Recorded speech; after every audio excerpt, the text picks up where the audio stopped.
Hello, my name is Eric Steidley, and today we're going to be focusing on how to have difficult conversations. The focus is going to primarily be on how we can have these in the context of being a preceptor. However, a lot of the skills can also apply to our professions or even our personal lives. We all have had difficult and uncomfortable discussions before. For a moment, I would like to invite you to imagine one that you've experienced. How did you feel while it was going on? What were your thoughts about it after it happened? Do you feel there was opportunity to grow from it?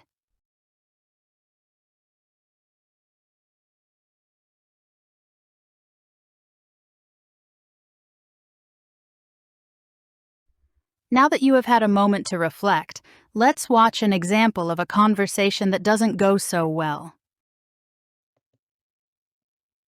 I want to go where culture is, like How in New the world York, did I raise such a or at least snob? Connecticut or New Hampshire, where writers live in the Get into woods. those schools anyway. Mom, You can't even pass your driver's test. because you wouldn't let me practice The way enough. that you work, or the way that you don't work, you're not even worth state tuition, Christine. My name is Ladybird. Well, actually, it's not, and it's ridiculous. Call me because your name Ladybird is like you Christine. said you would. You should just go to City College. You know, with your work ethic, just go to City College and then to jail, and then back to City College, and then maybe you'd learn to pull yourself up and not expect everybody to do everything. In the name of the Father, and of the Son, and of the Holy Spirit. Let the Lord be with you. And also with you. Welcome all of you back to the start of a new school year.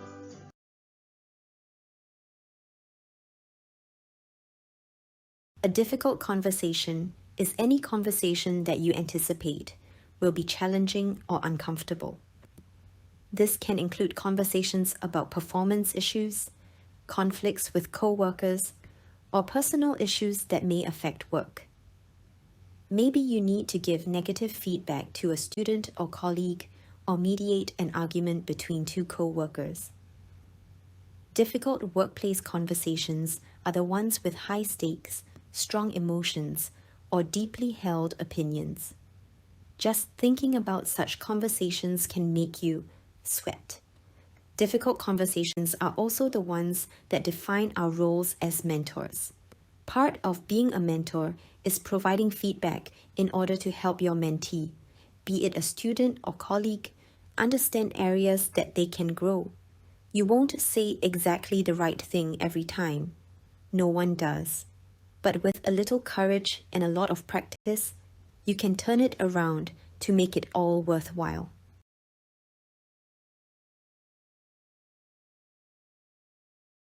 Ask yourself, what is the one reason for having this conversation? How does this create benefit, and what outcome will I create? Will the other person be able to repeat that to you at the end? But we need to make sure we don't just look at it from our perspective. When we speak as preceptors, providers, or parents, we are in a position of authority or control. What seems reasonable for us may feel differently when heard by another person. It is for reasons like that it is important to open the conversation in an open and honest way. Think about using phrases like, I am curious about your perspective on, I have some difficult news to share.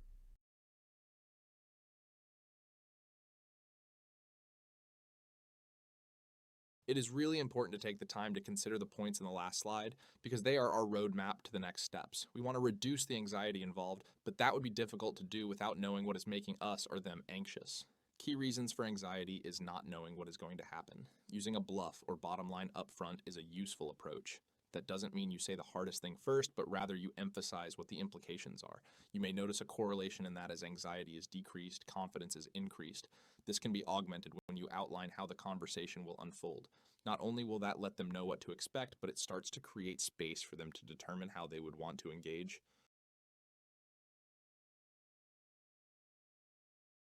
So how do we do this? Well, let's look at the game plan. It is an easy 4-step process that can lay the framework for deeper conversations. First, we start by checking the pulse of the situation and seeing where everyone is emotionally. This is the key vital sign for any talk. Then, where you see the discomfort, don't try to avoid it, but lean into it. With those foundations in place, target your goal of the talk. Lastly, listen to what the other person has to say. Do you feel you have the general idea? Well, let's look at each of these a little closer to explore what these really mean.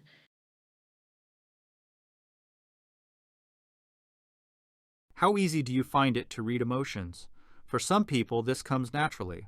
For others, it is a skill that needs to be built up. But for everyone, there can frequently be a few conclusions reached. Look at this individual. What are they expressing here? Is it frustration? Is it concern? Or maybe it is a feeling of hopelessness. Any of these could be true, and it is important that we allow space to find out. We do not want to brush this aside. Leaving feelings unaddressed can make someone feel without value in the conversation. It can also cause them to lose engagement or redirect their focus elsewhere. After all, on a hierarchy of needs, if we don't meet lower-level needs like safety, we will struggle to apply higher-level critical thought. We also don't want to over-focus on what words they use in their communications to decipher what they are telling us. It is important to ensure we also look deeper. Here are a couple examples of phrases we can use to create space to help explore an individual's response. But can you think of any other way we could phrase this?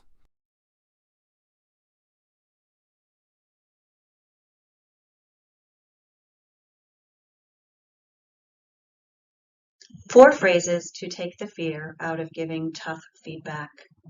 Number one, how are things going with ... Instead of leading with your feedback, you've asked for their view of the situation and uncovered the possible root of the issue. This doesn't mean that you are off the hook for addressing the issue at hand, but it does mean that you can do so more constructively. It is my job to help you succeed. That's right, it literally is your job to help your student be successful in their role. Explicitly stating that can help calm nerves for both of you and your mentee and clarify for them that you're speaking up because you want them to succeed, not because you want them to feel bad. This is important because if it's hard for you to fill in the why you're giving the feedback, stop and consider whether it is appropriate to give the feedback at all.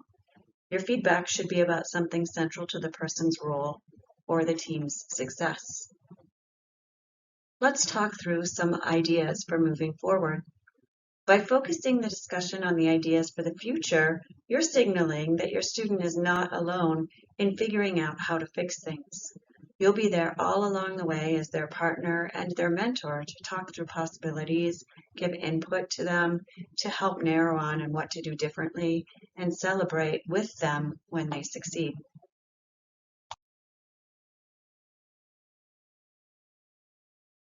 Getting feedback can be hard. It can feel shameful or embarrassing, or like you are being pressured to prove yourself. These feelings are also not limited to what you are bringing to the conversation. The topics themselves can also elicit similar feeling or be unexpectedly personal to the individual. However, just because a situation feels stressful, we need to remember that that does not mean it is automatically traumatic or harmful. In fact, when you identify these feelings exist, you create an object that can be moved past. When you don't, you create a barrier that can't be moved past, or a web that you will end up getting stuck on. It also demonstrates that you are prepared to help their distress, turning a potential weak point into an area of strength. If you look at the lower right corner of the slide, you can see an example of a way you could approach this.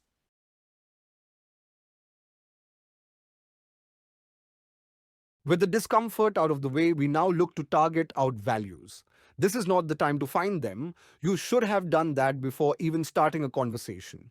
Instead, now is when we figure out the path to that goal. Emotion-guided choices typically lead us to engage in behavior that attempts to avoid emotional distress. While this strategy works short-term, it ultimately increases and perpetuates the anxiety cycle. Values-guided choices acknowledge emotion present, but are ultimately based on what behavior is most consistent with our values. These seem simple now, but when the other person is making emotion guided behavioral responses, it can be easy to match our tone to theirs. So, for an example, how would you respond if while you were pointing out to your student that they missed a critical aspect of care, they begin to blame it on another provider who is also involved in the care, someone who you've been close to for many years?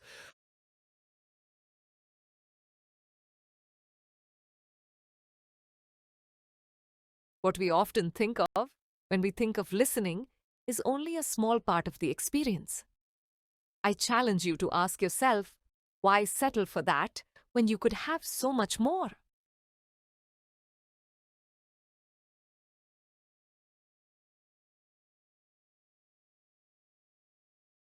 So how do we really listen? Well, there are the basics. Put everything else down. Don't look like you need to be somewhere else, even if you do. Look at them when they talk and provide both verbal and non-verbal responses. That is the easy stuff, though.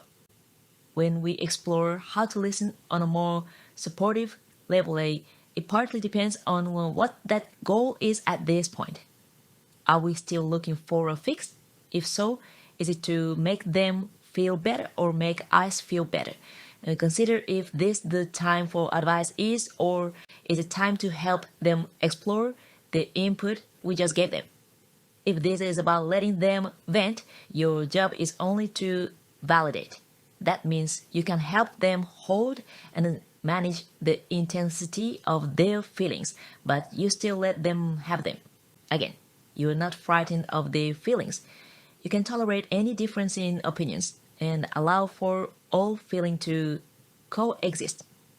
This is where using "and" instead of "but" comes in. For example, I know you feel this was an easy mistake to make, and this situation is one that really has a major impact on the patient. Listening openly and actively allows for several things. It allows for them to utilize their curiosity for things they are still trying to understand. It creates a sense of transparency in the conversation. It builds opportunity for you to create or facilitate hope, and it lets you demonstrate your compassion. Key points to remember are to describe feelings without blaming or judging. Also remember, take a break or buy some time if needed when things get a little too heated. Lastly, end by saying thank you and mean it.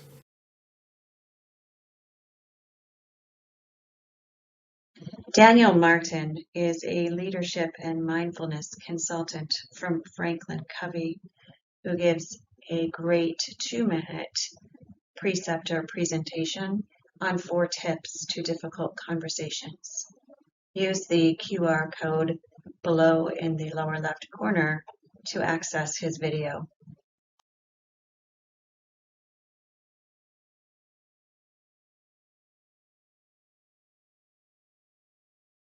Let's tie this all together now. You start by assessing the situation before difficult conversations even start. Once it gets going, you follow the playbook and identify their feelings. Bring the discomfort to the front row, not the back. Set your sights on the value you are bringing, then listen to their response. Easy, right? Now to follow through. Right after the conversation is done, write down what was identified or agreed upon. No one's memory is perfect, and we don't want to undo our hard work by mixing up any of the small details. Now, move your thoughts to the back burner and let them simmer. Within 24 hours, give them a summary of the key points. This is not the time to rehash sore spots, so keep things forward-facing. Lastly, let's repeat the last step of the playbook. Listen, invite them to engage in this. Just because you kept your emotions and thoughts pieced together does not mean they were also able to. This junction is critical to avoiding future misunderstandings.